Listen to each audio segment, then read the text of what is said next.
Welcome back to another episode of Play by Play presented by Win or Lose Sports. Remember to like and subscribe on YouTube at Win or Lose Sports. Follow us on all social media at Win or Lose Show. And download the podcasts, Play by Play, Win or Lose Show. Any of the podcasts we produce on all podcast formats, or all podcast platforms. Apple Podcasts, Spotify, iHeartRadio, or wherever you download your podcast. So we're going to dive right into this episode, which is we're going to talk about my top 10 wrestlers of all time. Since WrestleMania just passed, WrestleMania 40, probably one of the greatest WrestleManias of all time, with Cody Rhodes defeating Roman Reigns and the Bloodline to win the Undisputed Universal Championship. And Sami Zayn, of course, beating Gunther at night one of WrestleMania to win the Intercontinental Championship. And a few more title changes happened. Of course, Damian Priest wins the world heavyweight title after Seth Rollins loses to Drew McIntyre, and Damian Priest cashed in his Money in the Bank to face. You would say face him, but it was the Money in the Bank is always a sneak attack. But Damian Priest wins the title by defeating Drew McIntyre. But Bayley wins the women's title. But we're going to talk about my top 10 wrestlers of all time. WrestleMania was spectacular. It was amazing. And I think The Rock brought back WWE fans who probably haven't watched WWE in years. He brought the Attitude Era back into wrestling, and he just brought a swag that current WWE superstars or pro wrestlers can't bring to the ring or on the microphone.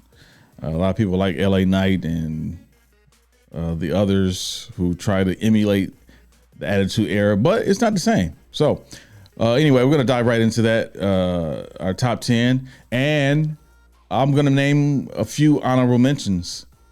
So, at number 10, John Cena. John Cena is probably a lot of people's number one. And he's not my number one because I was hardly a fan of John Cena until recently. But John Cena is obviously one of the greatest superstars of all time. He is probably the longest baby-faced wrestler of all time who never went heel.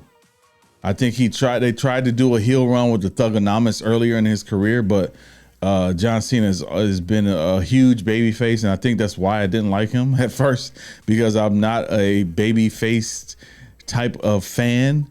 Since the Hulk Hogan era, because wrestling has changed, the Attitude Era and the NWO and WCW, that era has changed a lot of wrestling fans away from the babyface type of wrestler, and John Cena became that, and he was that for his entire career. And I understand why he didn't change it to heel, because he understood that a lot of kids, a lot of younger fans looked up to him, and really looked up to him as a role model, and that's understandable for him not to want to change to heel, and then have the disappointment of the fans, young fans, who will probably be truly heartbroken if he changed to a heel, a wrestler. So John Cena at number 10. Number 9 is Bret Hart. Bret Hart is probably one of my favorite wrestlers because he understood the technical aspect of wrestling. He never strayed away from who he was and how he approached wrestling in the ring. He stayed to his technical prowess and understood that's how he would win in the ring. And the rivalry he had with Shawn Michaels was a true rivalry. He believed, and with Stone Cold, he believed that the Attitude Era was bringing in something that he did not believe in. He did not believe in that you had to strut your stuff or take your clothes off or talk a certain way for fans to love you. And with that, he became heel because people love Shawn Michaels. People love Stone Cold. And people were straying away from that babyface era, like I said. With Hulk Hogan leaving the WWF at the time, Bret Hart became the man. And Bret Hart was a true babyface and wanted the respect and the smiles and the chants of the fans.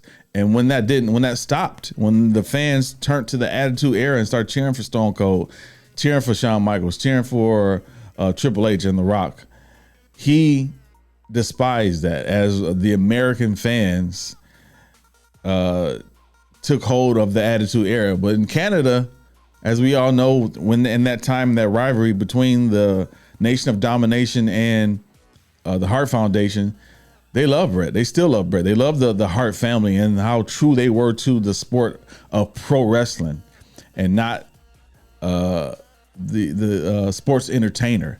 He was a true pro wrestler. And even though I wasn't like a babyface fan, I still loved Bret Hart for his loyalty to that staple, that babyface stable. Even though they became heel, so to speak, in the American audiences, in the American arenas, he was still a babyface in the Canadian arenas. And I respect Bret for that, and I respect Bret for how he dedicated himself to his family, to the art of pro wrestling, and he never steered away. Even when he went to WCW, and WCW obviously didn't know how to book Bret Hart as a heel or as a babyface. So when they brought him in as a new member of the NWO because he came from WCW. That was the thing back then. Most of the guys who came from he came from WWE. I'm sorry. Most of the guys who came from WWF to WCW, they put in that NWO stable, which, you know, I see what they were trying to do, but it became, repetitive, and it became annoying to see all these guys. You got 25 guys in NWO. Like, what are you doing here? And WCW guys obviously were annoyed by it and irritated by it, and the way they booked these matches and between Goldberg and the NWO is like, you know, what are we doing here? So they didn't know how to book Bret. I still had respect for Bret, and I don't think he finished out his contract and just, you know, went away. But Bret coming back to WWE, and talking to Vince and talking to Shawn Michaels after the Montreal screw job, and I think it was years and years before they even got to talk, and they actually got to talk when Bret came back and they accepted the apology of Shawn and Vince after the screw job. So Bret at number 9 in my top 10 wrestlers.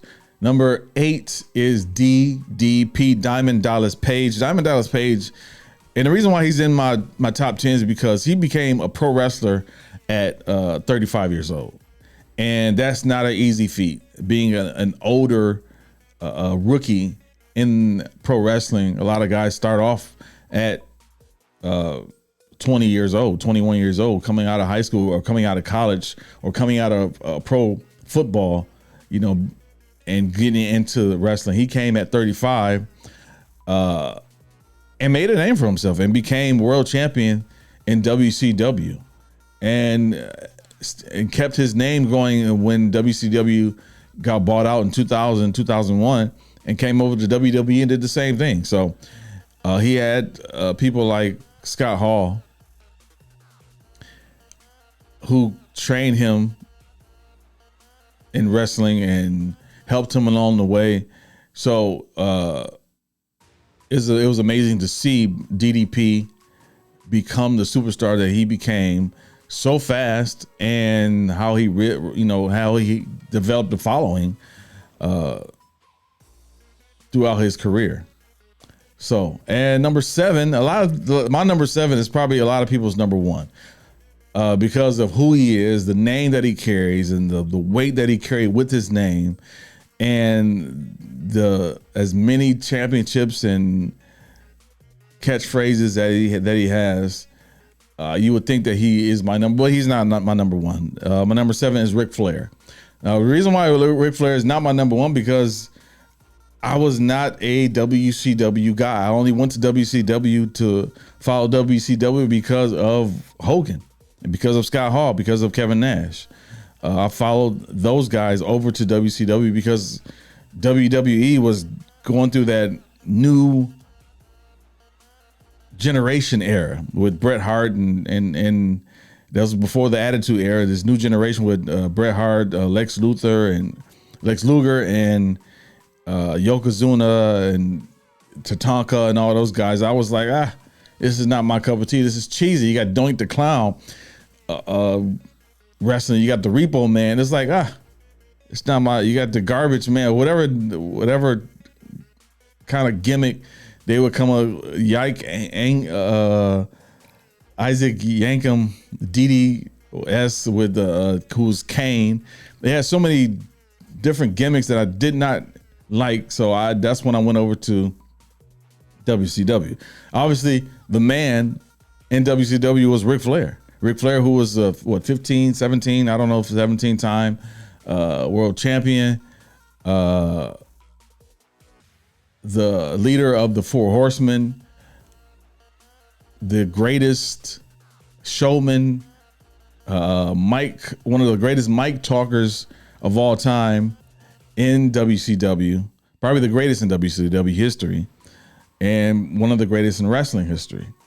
But Ric Flair had the charisma that everybody wanted. He had the style that everybody wanted. He had the ring awareness that everybody wanted. Ric Flair could make anyone else look good. That was the thing about he was probably the greatest heel of all time. He made other wrestlers look good. That's why Ric Flair is one of the best wrestlers of all time. He made other wrestlers look good. He put so many wrestlers over by the way that he performed in the ring. And you have to give credit to people like that who put other wrestlers over, who gave them the opportunity to look good in the ring. Ric Flair lost the championship. I don't know. That's why he was champion so many times, because he lost it so many times to put other wrestlers over. And I think other superstars can appreciate how he did in the ring and how he performed in the ring and how he made them look good and making himself look good at the same time. So Ric Flair is my number 7. I wish I could put him up higher, but because of these other guys that I respect so much, he can only be at number 7. So number 6 will be The Undertaker, Mark Calloway, The Undertaker, who probably had the longest career in WWE and had the longest winning streak in WrestleMania history that was broken by Brock Lesnar at WrestleMania 30, which probably shouldn't have happened. That streak should have been broken probably a year later by Bray Wyatt to kind of pass the torch as the face of fear in WWE. But unfortunately, Vince McMahon had this plan to make Brock Lesnar this superstar of a guy, and I don't think it worked. Well, it obviously worked for Brock Lesnar's career, but unfortunately, whatever's happening now with Brock, Vince, and WWE didn't pay out too well. But anyway, yeah, Undertaker, who is probably the greatest phenom in wrestling history.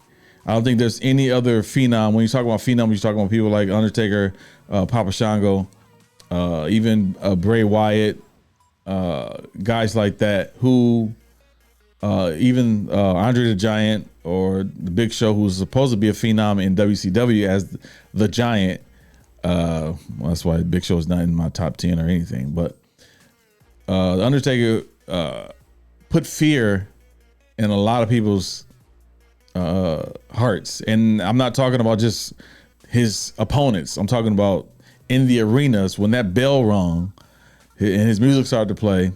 You knew what was going to happen. You saw the Undertaker come down the aisle. You know that he was going to rain terror on his opponent. Now, the Attitude Era Undertaker was probably my favorite Undertaker. When you had the Ministry of Darkness, when you had his cultic following, and then you had the corporate ministry when him and Vince combined to take over the WWF at the time. Undertaker is respected in the locker room because he's a gentleman at the same time. A lot of people don't know that if you don't follow wrestling. Like, Undertaker kind of gives the young wrestlers advice on what they should do and how they should handle themselves in and out the ring. I think that's one of the reasons why he's so high in my top 10, and because he's an ultimate performer. Undertaker is 6'11", 300 pounds, or in his wrestling days, 300 pounds, and can move like the small man in the ring on the ropes, diving off the top ropes. And you don't see a lot of big guys doing that. And just his presence alone in the ring, tells a story. And that's the thing about the Undertakers in his rivalries. They told stories. It told stories between him and his brother Kane, who was burnt in the fire, and the Undertaker took his name because Undertaker's name was supposed to be Kane the Undertaker. And that's a whole story that you can look up on YouTube or on WWE Network, which is on Peacock. But and the stories that he told with him and versus Austin, and the thing with Stephanie McMahon and being trying to crucify her on the cross and or sacrifice her on the cross, and Vince McMahon being the guy who kind of orchestrated the whole thing, the higher power, you know what I'm saying? So the Undertaker, they knew how to tell stories with the Undertaker. He has so many different storylines that captivated the audience and captivated wrestling fans, across the world. So Undertaker at number 6. Number 5, who was also one of my favorite heels of all time, is Triple H, the cerebral assassin, the King of Kings. Triple H knew how to be the bad guy. He knew how to aggravate his opponents, and knew how to talk on a mic to make himself, to glorify himself. Starting off with DX, him and Shawn Michaels created one of the best factions in wrestling history.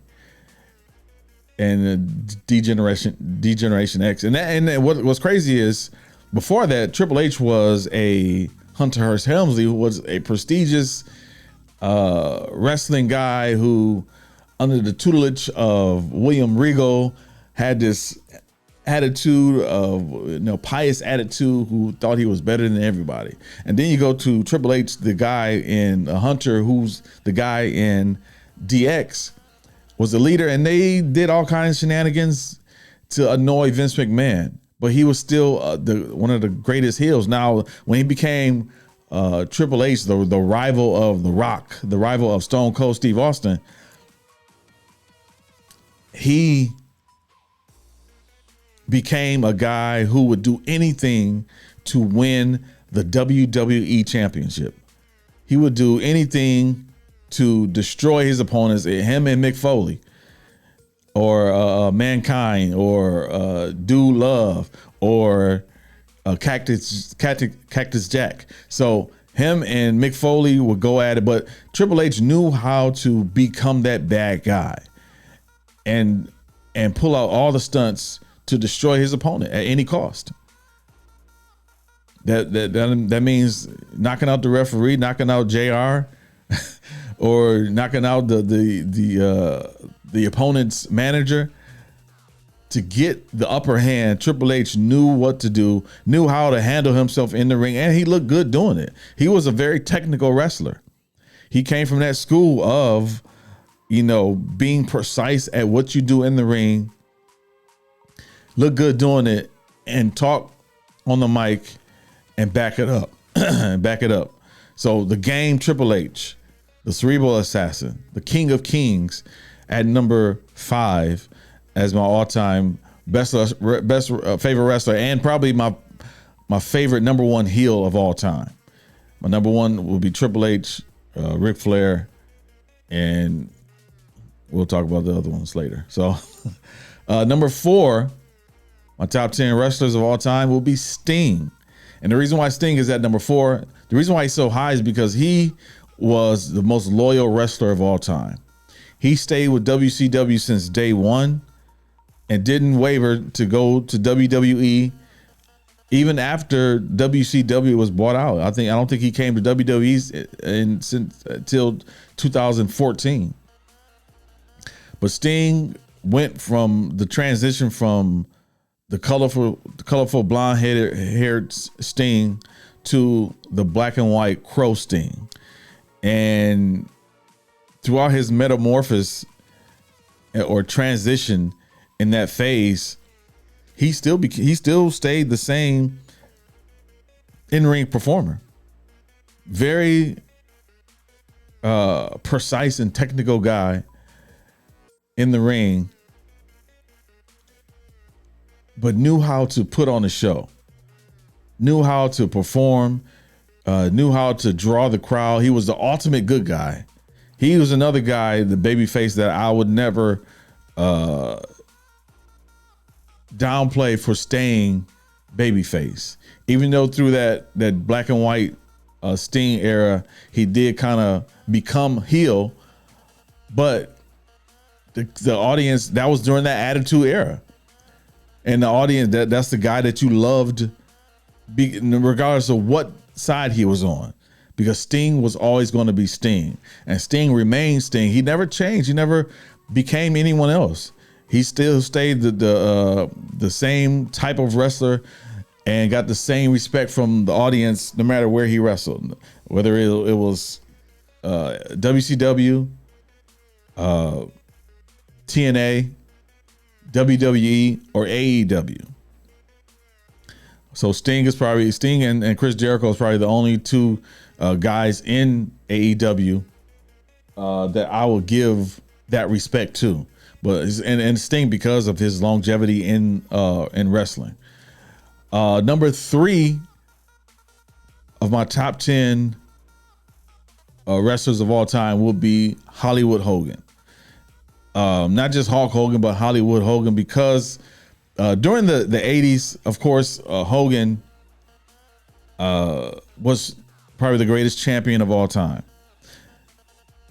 People don't know this. A lot of people don't know this, but in Minnesota, that's when Hulk Hogan really got his name, becoming champion in that territory.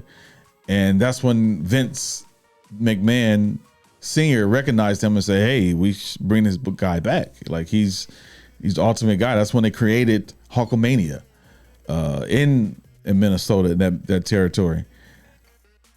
And bringing him back to WWF and creating the Hulkamania era and WrestleMania kind of behind that, that took things in wrestling, pro wrestling period, to a whole nother level. And Hulk Hogan is the guy who made pro wrestling a mainstream success because of the charisma that he had in the ring, how he spoke on the microphone. Of course, probably the greatest mic talkers of all time, probably the greatest promo guys of all time. I would put him 1 or 2. There's 1, 2, and 3 is arguably a list that people can go back and forth with. So Hulk Hogan being, Hulkamania, and then going to Hollywood Hogan when he went to WCW in '96 and started the NWO with Kevin Nash and Scott Hall, and becoming heel, afraid of losing fans at that point because of how great of a good guy he was. But turning heel and then accepting the heel turn himself made him one of the greatest heels of all time. And Hollywood Hogan, even though there was, a lot of backstage controversy with booking matches and stuff like that, but the early days of Hollywood Hogan and NWO, and the way that he became heel and became the most hated wrestler, but people started to love it. People started to love NWO and Hollywood Hogan because he became something that a lot of people couldn't be in real life, and went against the grain, went against the corporation, which a lot of people wanted to do.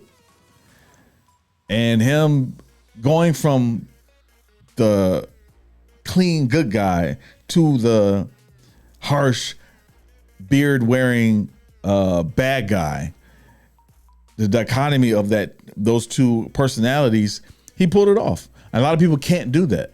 A lot of people can't be a good guy one day and a bad guy one day. And because of how ingrained he was into pro wrestling and how he knew the game, he perfected that and made him one of the best heel turns of all time. So Hogan at number 3, and then coming to WrestleMania to face The Rock, WrestleMania 18, probably one of the greatest matches in WrestleMania history. I think that put him over the top. Of course, Hogan is going to be Hogan, and everyone loves Hogan, but I think that match right there, it brought him into a new generation of wrestlers. After the Say Your Prayers and Eat Your Vitamins, even after the early NWO days. So Hulk Hogan at number 3. At number 2, I have probably the greatest of all time, as far as the full package. A guy who can talk on the mic, a guy who can back it up in the ring and cut the best promo, and knew how to sell to the audience, and had some of the greatest rivals of all time, which is Stone Cold Steve Austin. Stone Cold had the best rivalry ever with Vince McMahon. Some of the best rivalries with The Rock, Triple H, and even The Undertaker. He is probably the most memorable catchphrases of all time, which is Austin 316. Even the catchphrase "What," which is still used in wrestling today. But Stone Cold, he became something after leaving or being fired from WCW after an injury, and going to ECW and becoming Stone Cold before Stone Cold was there, with Paul Heyman telling him, just be you, just speak your mind and say what you want to say.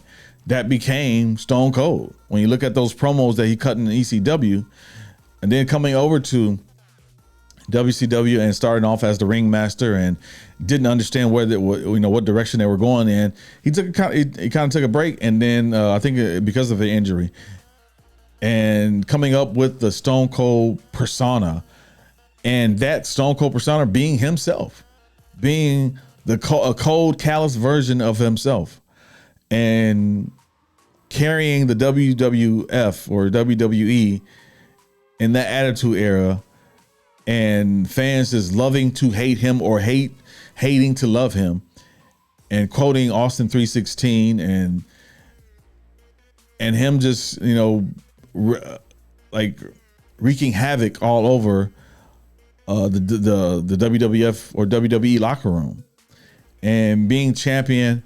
I think he's one of the greatest champions of all time, even though his reigns weren't very long, but how he carried himself as champion. Triple H the same way, how he carried himself as WWE champion. But Stone Cold, the ultimate bad guy, ultimate heel slash good guy, because people loved him even though he was heel, because it was that attitude era, like bad guys are good now. But anyway, number one, top 10 wrestler of all time is The Rock. And it's not because this recent run of The Rock, but I think that added to it. Because it shows his ability to adjust, his ability to pivot. And he did that earlier in his career. When you look at when he first came to WWE or WWF at the time as Flex Cavana, actually it's Flex Cavana in Tennessee territory. So his first match as Rocky Maivia in WWF at Survivor Series in 96 or 97, he went with that. That's because that's what Vince wanted him to be, like Rocky, his father, Rocky Johnson, Peter Maivia, his granddad. So he combined the two, Rocky Maivia, and becoming Rocky Maivia and becoming this baby face. I'm gung ho, smiling in your face, and that didn't work because this was becoming the Attitude Era, and fans didn't like it. They didn't buy it. They didn't understand, like, why is this guy so happy being a wrestler? So he got injured. This is what happens a lot of times. People get injured. They can sit back and reflect. JR called him and was like, how would you feel about turning heel and joining Nation of Domination? I would love that. Let's go. So Rocky Maivia became The Rock, started talking in third person. And I think that's what drew people in. Like, what is this guy talking? He's talking about himself in third person. Yeah, The Rock is going to lay the smackdown. So with him turning heel, people started to hate but love him at the same time. Rocky sucks, Rocky die. That was the chance that he would hear in the arenas across America.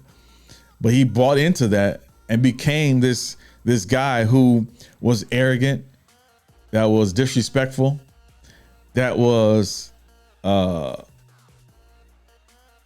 pious, but at the same time, backed it up in the ring.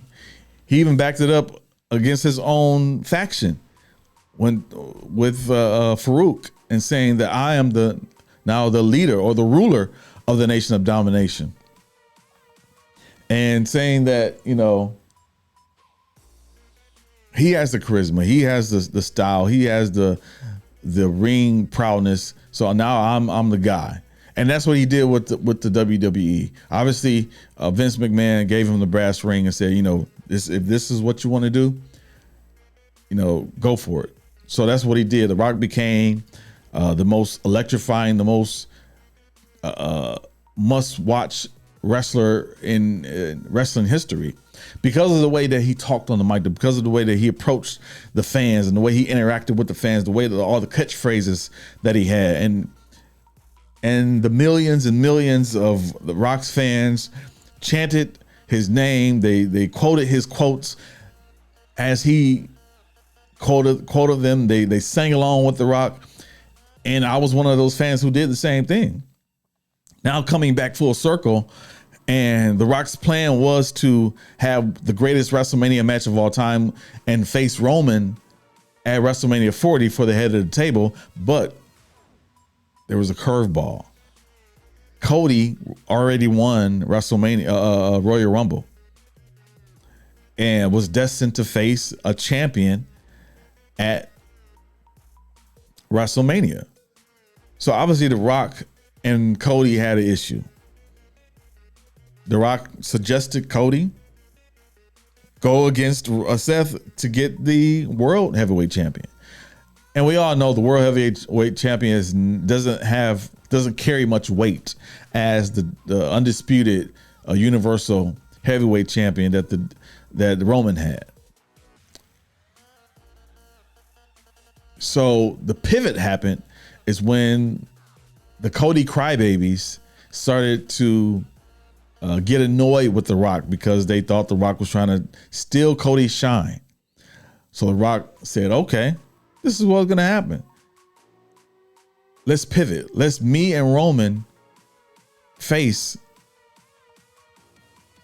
Cody and Seth, because Seth is involved because Seth is tired of The Rock. Seth is tired of The Rock coming back and forth to WWE instead of being in Hollywood and minding his own business. Why do you have to mind our business? So The Rock and Roman come together, the bloodline family against the Rhodes. You know, Cody and his family has a lineage itself. As Dusty Rhodes, the father of Dustin, Goldust, and Cody. Cody himself felt that his family needed respect. And he wanted to finish his story because his father, Dusty, never won a WWE heavyweight championship. So that being said, The Rock became one of the greatest heels of all time, the greatest heel turn of all time, other than Hollywood Hogan. Because this is something that people did not expect. Now, when this happened, when you look at social media, some of these fans are, I think they have the lines blurred between reality and TV reality, because that's what wrestling is. It's TV reality. It's scripted, but they're playing along and going, making it up as we go, because life happens, the injuries happen, situations happen. So you have to pivot so fast in pro wrestling, and you have to create these storylines so quick and so fast that reality kind of blends in with the TV reality. So a lot of people, you look at the comments, a lot of people are bashing The Rock. I mean, you should stay out of wrestling. You know, you've been gone for 8 years. You haven't wrestled in so long, whatever. But The Rock showed him that, you know, I can still do this. And he performed probably better than any other wrestler who has ever came back after an 8-year hiatus. And he performed well, and he looked good doing it, and he sounded good on the mic. He put on the one of the best performances I've ever seen as a heel, as the final boss. The final boss character should never go away. That should always be a part of The Rock's character. But The Rock as being the number one, my number one favorite wrestler of all time. And I have a few honorable mentions, which is Macho Man, Randy Orton, Bray Wyatt, and Shawn Michaels. I know Shawn Michaels is probably in a lot of people's top 10. He will be in mine, but there's a reason why these guys are in my top 10, because they have some kind of influence on me watching wrestling. So let's repeat this top 10. Number 10 is John Cena. Number 9 is Bret Hart. Number 8 is DDP. Number 7, Ric Flair. Number 6, The Undertaker. Number 5, Triple H. Number 4, Sting. Number 3, Hollywood Hogan. Number 2, Stone Cold Steve Austin. And number 1 wrestler, my favorite wrestler of all time, is The Rock. So thanks for watching this episode. This is a WWE wrestling episode of Play by Play. Please like, subscribe, and follow on YouTube, youtube.com/Win or Lose Show. And remember to follow us on all social media at Win or Lose Show, and download it on our podcast, Apple Podcasts, Spotify, iHeartRadio, and wherever you find your podcasts. So thanks for watching. We'll see you next time on Play by Play.